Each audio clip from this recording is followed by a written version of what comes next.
अच्छी सोच की कहानी। साधु और उनके शिष्य।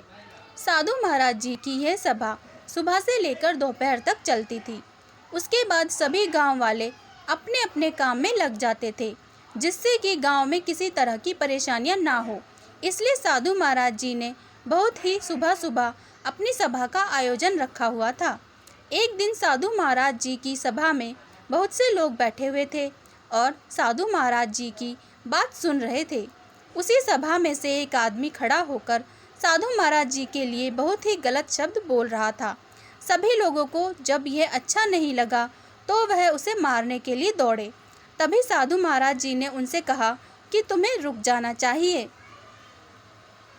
वह आदमी साधु जी के लिए बहुत ही गलत बातें बोलता रहा, लेकिन साधु महाराज जी ने उससे कुछ भी नहीं कहा। थोड़ी देर बाद में वह आदमी अपने घर चला गया और सभी लोग साधु महाराज जी की ओर देखने लगे। उसी सभा में से खड़े होकर एक आदमी ने साधु महाराज जी से पूछा कि वह आदमी आपके लिए बहुत कुछ बोल रहा था और एक बार भी उसको जवाब नहीं दिया। साधु महाराज जी मुस्कुराए और अपनी बात को कहते हुए आगे बढ़े। साधु महाराज जी ने उस आदमी को अपने पास बुलाया और कहा कि तुम यह जानना चाहते हो कि मैंने जवाब क्यों नहीं दिया। उस आदमी ने कहा, साधु जी, मैं यही जानना चाहता हूँ कि आपने उस आदमी को जवाब क्यों नहीं दिया।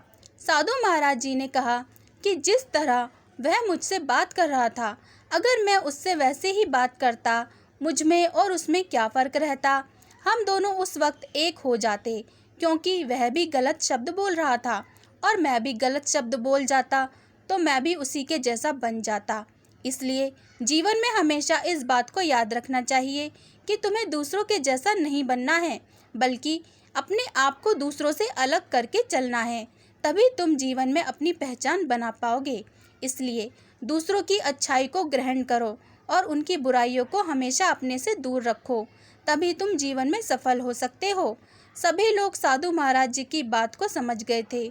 हमें भी अपने जीवन में साधु महाराज जी की बातों को अपनाना चाहिए। कहानी पसंद आई हो तो प्लीज़ चैनल को लाइक एंड सब्सक्राइब ज़रूर करें। धन्यवाद।